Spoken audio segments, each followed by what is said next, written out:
ये मौजू ऐसा है कि जिसको बहुत ज़्यादा आज के ज़माने में अपने जवान तबके को समझाने की ज़रूरत है, इसलिए कि आज का इंसान दौलत, तकब्बुर, घमंड, इक़्तिदार, सल्तनत हासिल करने के बाद सबसे पहले भूलता है तो माँ और बाप को भूलता है। इसलिए कि वो ये समझता है कि आज ये जो इक़्तिदार मेरे पास है, ये जो दौलत मेरे पास है, ये जो पैसा मेरे पास है, ये मेरी मेहनत की कमाई है। हालांकि अगर ये गौर करे तो बड़े बड़े मेहनत करने वाले रोड पे टहल रहे हैं, बड़े बड़े सनद याफ्ता रोड पे टहल रहे हैं। हर आदमी का मुक़द्दर जॉब पाना नहीं होता। उसी इंसान को तरक्कियाँ मिलती हैं कि जिसने ऐसा काम किया हो कि माँ के हाथ दुआ के लिए उठ गए। तो जब माँ के हाथ दुआ के लिए उठ जाते हैं तो इंसान को तरक्कियाँ मिलती चली जाती हैं। लिहाजा आज का इंसान, मेरा टॉपिक यही है कि अल्लाह ने पूरी इंसानियत को 3 हिस्सों में तकसीम किया है।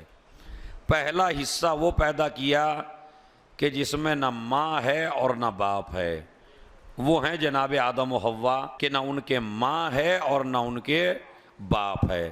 परवरदिगार, ये पहला हिस्सा तूने ऐसा क्यों पैदा किया? जवानों, बड़ी इल्मी मजलिस है, ताकि जब आप मजलिस से जाइए तो कुछ ना कुछ लेके जाइए। यही मजलिस का मकसद है कि अल्लाह ने पूरी इंसानियत को 3 हिस्सों में तकसीम किया। एक हिस्सा वो रखा जिसमें न माँ को रखा और न बाप को रखा। वो कौन सा हिस्सा है, जरा जोर से बोलेंगे? जनाबे आदम और हव्वा, न माँ मौजूद है न बाप मौजूद है। परवरदिगार आलम की पहली मखलूक वो है कि जो न माँ की मोहताज है और न बाप की मोहताज है। ये पहली मखलूक अल्लाह ने ऐसी क्यों पैदा की? का बाज माँ बाप भी पैदा करके घमंड में आ जाते हैं और ये सोचते हैं इन बच्चों को हमने अपनी ताकत से पैदा किया है। हम पहली मखलूक बगैर माँ बाप के पैदा करके बता रहे हैं, ये बच्चे तुम्हारी ताकत से पैदा नहीं हुए हैं, ये खुदा की ताकत से पैदा हुए। एक सलावत भेजे मोहम्मद और आले मोहम्मद। अजब, थोड़ा थोड़ा अगर आप सिमट जाएंगे तो मजलिस का एक बहुत अच्छा माहौल बनेगा। सलावत पढ़ते हुए, चूंकि काफी जगह है, आगे आगे बढ़िएगा। एक सलावत और बावाज़े बुलंद भेजे मोहम्मद वाले मामला। आप सुनिए, इंशाअल्लाह टाइम का तो मैं आपको पता नहीं होने दूंगा कितना हो गया, लेकिन आप मेरी तरफ मुतवज्जे रहिए।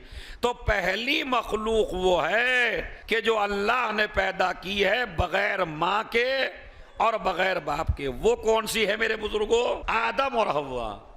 दूसरी मखलूक वो पैदा की कि जिसमें माँ की भी जरूरत है और बाप की भी जरूरत है। वो हैं सारे नबी, सारे रसूल, सारे इमाम, सारे औलिया, सारे जज, सारे वकील, सारे पुलिस वाले, सारे आलिम दीन, सारे मुजतहिद। इनमें से कोई ऐसा नहीं है जो माँ बाप के बगैर पैदा हुआ हो। जज साहब जज बने तो वो भी माँ बाप के पैदा किए, नबी नबी बना तो वो भी माँ के जरिए, रसूल रसूल बना वो भी माँ के जरिए। इसका मतलब ये है कि माँ उस कीमती चीज का नाम है कि अगर वो पैदा न करे तो कोई नबी न बने, कोई रसूल न बने, कोई इमाम न बने, कोई जज और वकील न बने। ये माँ ने पैदा किया तो जज बने ना, माँ ने पैदा किया तो वकील बने ना, माँ ने पैदा किया तो नबी बने ना। आज तक दुनिया यही एतराज कर रही थी कि अल्लाह ने न औरत को नबी बनाया, न औरत को रसूल बनाया, न औरत को इमाम बनाया। सारी औरतें अल्लाह से कह रही थी, परवरदिगार औरतों की खता क्या है? न इन्हें नबी बनाया, न रसूल बनाया, न इमाम बनाया। आवाज़ कुदरत आई, मुझ पे एतराज ना करो, नबी पैदा करूंगा तो तेरे जरिए करूंगा, इमाम पैदा करूंगा तो तेरे जरिए करूंगा, वली पैदा करूंगा तो तेरे जरिए पैदा करूंगा। एक सलावत भेज दे मोहम्मद और आले मोहम्मद।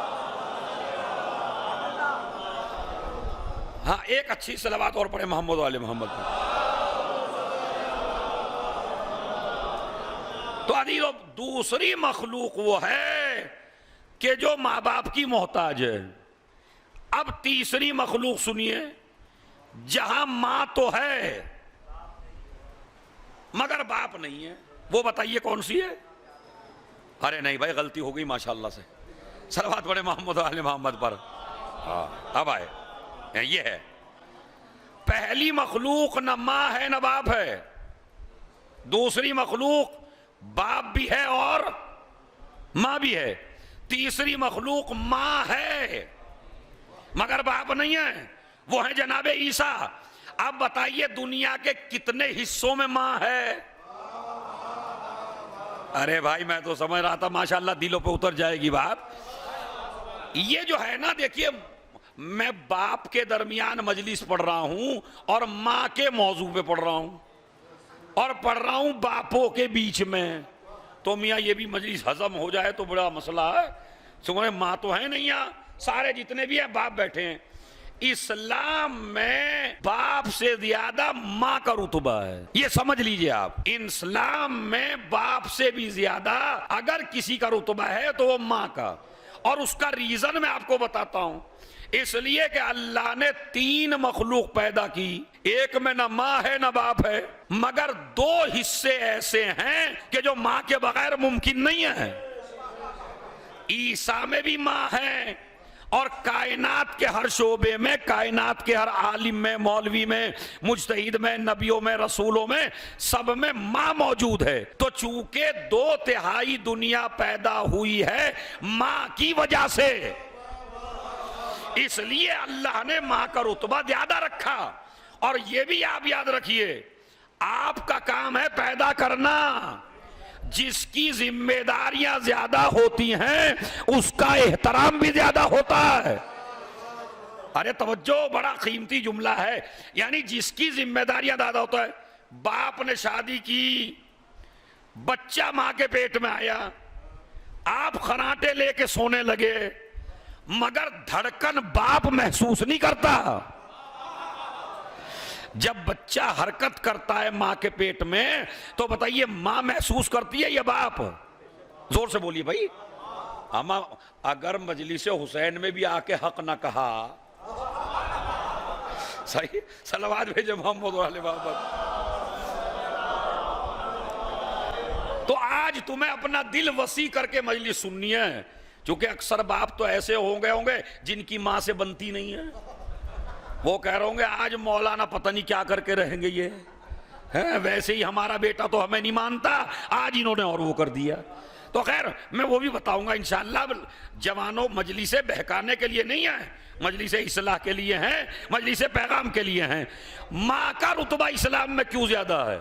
नबी की खिदमत में एक शख्स आया और आके कहा मन अबिर्रू, या नबी अल्लाह किसके साथ नेकी करूं? नबी ने कहा अपनी माँ के साथ। फिर कहने लगा किसके साथ नेकी करूं? कहा अपनी मां के साथ। फिर दोबारा कहा किसके साथ नेकी करूं? कहा अपनी मां के साथ। चौथी मर्तबा पूछा किसके साथ? कहा अपने बाप के साथ। यानी 3 दफा पूछा, कहा मां के साथ। 1 दफा कहा बाप के साथ। कहा क्यों? कहा इसलिए कि इस्लाम का कानून है जिसकी मेहनतें ज्यादा होंगी। अरे तवज्जो चाहता हूं, एक सलावत पढ़े मोहम्मद वाले मोहम्मद पर। अल्लाह इस मजलिस की बरकत से जो अभी तक बाप नहीं बन सके, अल्लाह उनको बाप बनाए।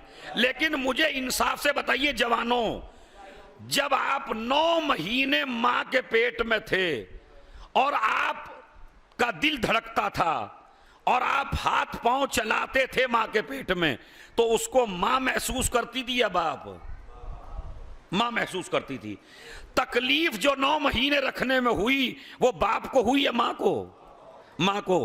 पैदा करते हुए जो दर्द हुआ और पैदा करते हुए जो दोबारा जिंदगी मिली वो मां को मिली या बाप को? अब आइए, आप पैदा हो गए, आप आए हैं सुबह को जाके जॉब से, शाम में बच्चा रोने लगा, बाप कहने लगा अरे सुबह को जाना, इसे चुप करो ना। अब वो फिर रोया, आप दूसरे कमरे में जाके सो गए, मगर मां नहीं सोई। बात समझ रहे हैं? 9 महीना खिदमत की तो मां ने, जब आप पैदा हो गए दूध के लिए रोए तो बाप नहीं जागा। ये अलग मसला है, कमा के वही लाया है, ये अलग मसला है, हलाल कमाई वही लाया है, मगर खिलाया किसने? मां ने। अब आपने बिस्तर को गीला कर दिया, बाप उठ के सूखे में सो गया, मां कहां सोई? इसीलिए आज का एक नालायक जवान कि जो थोड़ा सा दीन ज्यादा पढ़ लिया था, थोड़ा सा दुनिया ज्यादा पढ़ लिया था, जज और वकील बन गया था, पैसा दिन रात हाथों में आ रहा था, तो अब वो मां को भी भूला, बाप को भी भूला। बेगम ने चढ़ाया और चढ़ा के कहा जी हमें प्राइवेसी चाहिए, हम अलग रहना चाहते हैं, और आप जो है अम्मा को अलग कर दीजिए ना। ऐसी भी नालायक औरतें घरों में आती हैं जो बेटों को मां से जुदा करवा देती हैं, मगर ये माएं, ये बीवियां याद रखें कि इनके भी अल्लाह औलाद देगा, अल्लाह इनको भी मां बनाएगा। अगर तुमने सास को बेइज्जत करके निकाला तो कल तक अल्लाह जब तक तुम्हें बहू के जरिए बेइज्जत नहीं करा देगा। एक सलावात भेज दे मोहम्मद और आले मोहम्मद।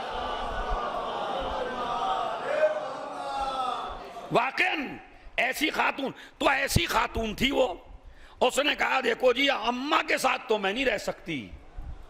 अब बड़ा भाई जवान लड़का वैसे भी दीवाना हो जाता है बेगम साहिबा का, मैं ये नहीं कहता आप दीवाने ना बनिए, मगर अली ने दीन में आपको ये बताया अगर आप अच्छे इंसान बनना चाहते हैं तो हर इंसान का हक उसे दीजिए, मां को मां का हक दीजिए, बीवी को बीवी का हक दीजिए, बाप को बाप का हक दीजिए। उसने ये कहा कि मैं जो हूं मां के साथ नहीं रहूंगी, मैं तो अकेली रहूंगी। और आप ऐसा करें जी, आपको बड़ी अच्छी तनख्वाह है और ऐसा मसला है, आप ये मुल्क छोड़ के दूसरी जगह चले ना। अब एक दिन तो थोड़ी सी गैरत जागी, कहने लगा कि भाई देखो मेरी माँ है। कहने लगा जी कब तक माँ के पीछे रहोगे, तो मुझसे शादी क्यों की थी? अब देखे इनके नखरे, मुझसे शादी क्यों की थी आपने अगर अम्माई के साथ रहना था? अरे मेरी माँ ने मुझे बड़ी मेहनत करके पढ़ाया है, ये जो आज मैं होते वो मेरी माँ ने पढ़ाया है, मुझे बड़ी खिदमत की है मेरी माँ ने। तो उसने कहा जी उसने 1 लाख लगाया होगा, आप 15 लाख अकाउंट में डाल दीजिए और इनसे पीछा छुड़ाइए। अब जवान के माइंड में आ गई बात, कहने लगा भाई बात तो बड़ी अच्छी कह रही हैं।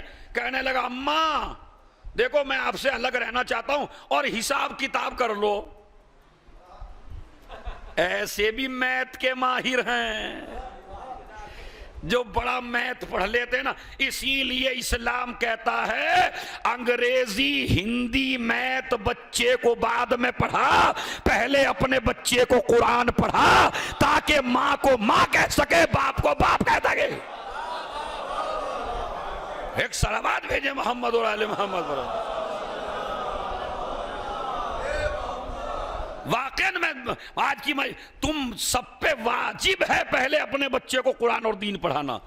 जज बनाइए, वकील बनाइए, डॉक्टर बनाइए, लेकिन पहले इसे दीन पढ़ाइए ताकि ये मां को मां कह सके, बाप को बाप कह सके।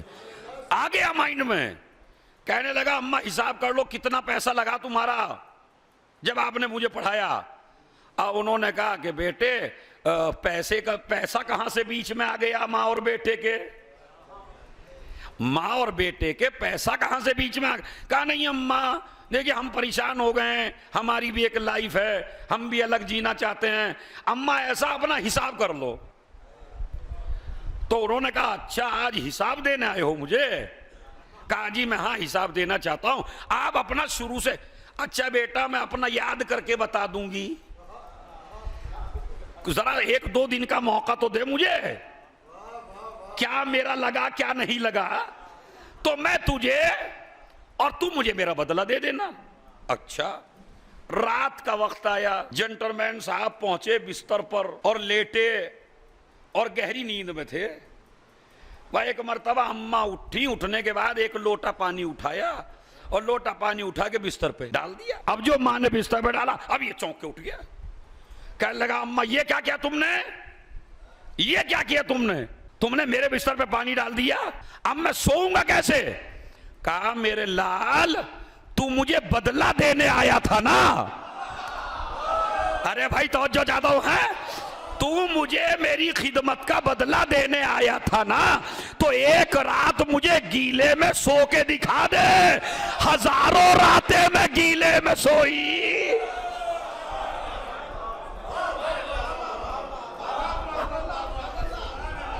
एक सलावात भेज दें मोहम्मद और आले मोहम्मद पर। लाओ दो, मुझे बदला कैसे दोगे। इसीलिए नबी ये करीम की खिदमत में एक मैथ पढ़ा हुआ जवान और आया। आज सारी मजलिस मैथ के ऊपर ही है, समझ रहा है। आया मैथ पढ़ के, कहने लगा या रसूल अल्लाह 18 साल हो गए मुझे माँ की खिदमत करते हुए, खुद खिलाता हूँ, खुद नहलाता हूँ, जहां जाना चाहती है वहां ले जाता हूँ, बड़ा पैसा खर्च करता हूँ, हर ख्वाहिश उसकी पूरी करता हूँ। अब ये बताइए क्या मैंने उसकी एहसान का बदला दे दिया। नबी ने कहा अगर कयामत तक इसी तरह खिदमत करते रहोगे, अरे जवानों अगर ऐसे मौजूआत पे आप तवज्जो से सुन लेना तो मिंबर बड़ा इस्लाही बन जाए। अगर नबी से क्या कहता है कि या नबी अल्लाह 18 साल से अपने हाथों से माँ को खिला रहा हूँ, नहला रहा हूँ, जहाँ जाना चाहती है ले जाता हूँ, सारी उसकी ज़रूरतें पूरे करता हूँ, अब तो बताइए क्या मैंने उसकी खिदमतों का सिला दे दिया। नबी ने फरमाया कि अगर पूरी ज़िंदगी क़यामत तक इसी तरह माँ की खिदमत करते रहे तो भी उस एक आह का बदला नहीं दे सकते जो वक्ते विलादत की है। अरे जवानों, गैरतदारों, जुमला सुनिए नबी का, जो माँ ने वक्ते विलादत की है एक आह का बदला नहीं दे सकते। अब चूंकि आज का जो माहौल है वो दलील का माहौल है, रीजन का माहौल है, वजह का माहौल है, आप किसी की जबान बंद नहीं कर सकते। उसने पूछा या नबी अल्लाह, उसने मेरी खिदमत की 15 साल, मैं उसकी खिदमत कर रहा हूं 18 साल, आप कह रहे हैं कि जिंदगी भर करता रहे तो एक आह का बदला नहीं दे सकता। नबी ने फरमाया इन्नमल आमालु बिन्नियात, आमाल की हैसियत नियत के ऊपर मौकूफ है। अरे तवज्जो, आमाल की हैसियत नियत के का, नियत का मतलब क्या है। का सुन, तू अगर कयामत तक करेगा और तेरी माँ ने तेरे साथ किया तो अब इसमें नियत में फर्क है। का नियत में क्या फर्क है। का तेरी माँ तेरी खिदमत कर रही थी तो उसकी नजर थी तेरी जिंदगी पर।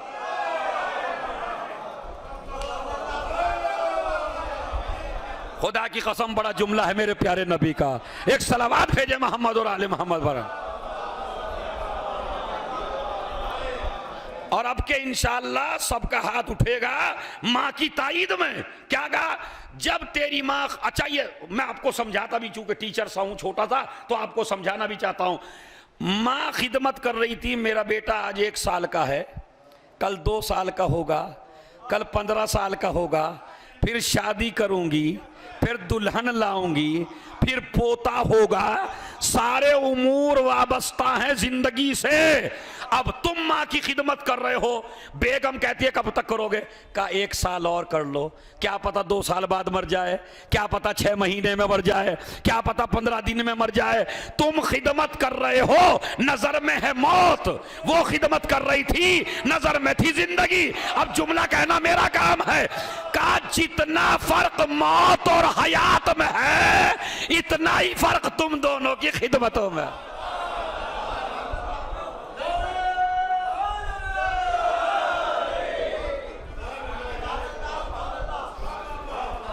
अच्छा ये बताइए, ये जो मैंने बात आपकी खिदमत में पेश की ये 100% ठीक है या नहीं है। माँ बाप जब तुमको पालते हैं तो इसलिए पालते हैं कि तुम मरोगे, या इसलिए पालते हैं कि जियोगे। और हम और आप जो माँ बाप की खिदमत करते हैं तो नजर में क्या होती है? अरे यार और कर लो, क्या पता 2 साल के, क्या पता 4 साल के, नजर है मौत पर। अब जितना फर्क है मौत और जिंदगी में, इतना ही फर्क है तुम दोनों के कारनामों में। कोई भी जवान लड़का, अच्छा ये भी मैं फर्क बताता हूं, लड़के ये चाहते हैं माँ बाप हमारे सामने मरे, मगर कोई माँ बाप ऐसा नहीं है जो ये सोचता हो कि हमारा लड़का हमारे सामने मर जाए तो जो अपनी जिंदगी को भी तुम्हारी जिंदगी पे कुर्बान कर दे। ये है माँ और बाप। एक सलावत भेजे मोहम्मद और आले मोहम्मद। इसीलिए अपने जवान भाइयों को एक अमल बता रहा हूं, वो अमल जाके आज से ही शुरू करिए। और वो अमल क्या है सुनिए। अन क़ाल रसूलुल्लाह सल्लल्लाहु अलैहि वसल्लम अन नज़रो इलल वालिदैन बेराफतिन व रहमतिन इबादा। बड़ा छोटा सा अमल बता रहा हूं, मेरी माँ बहनें भी हैं और आप भी हैं। अन नज़रो इलल वालिदैन बेराफतिन व रहमतिन इबादा। सर्दी का मौसम है या गर्मी का, माँ बाप चारपाई पे बैठे हैं, बेटा बैठा हुआ है सामने। नबी फरमाते हैं जवान लड़के का अपने माँ बाप को मोहब्बत की नजर से देखना अल्लाह की नजर में इबादत है। नहीं नहीं, अभी नहीं, अभी जो है कुछ लोग मुतवज्जे हैं, कुछ नहीं हैं। अभी मैं तबको मुतवज्जे करता हूं। अन नज़रो इलल वालिदैन, नजर करना।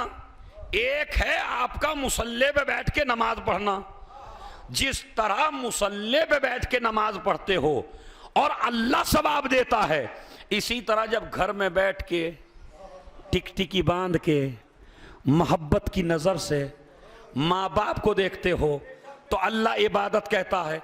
अच्छा इबादत भी कितनी बड़ी, अब ये सुन लीजिए। नबी ने फरमाया जो इंसान अपनी माँ या बाप को मोहब्बत की नजर से देखे, अल्लाह उसे एक नजर में एक हज का सवाब देता है। दिमाग हिला या नहीं हिला कुछ? क्या? जोर से बोलिए। एक नजर में एक हज का सवाब। अच्छा ये कोई मौलवी तो है नहीं जो झूठ बोले,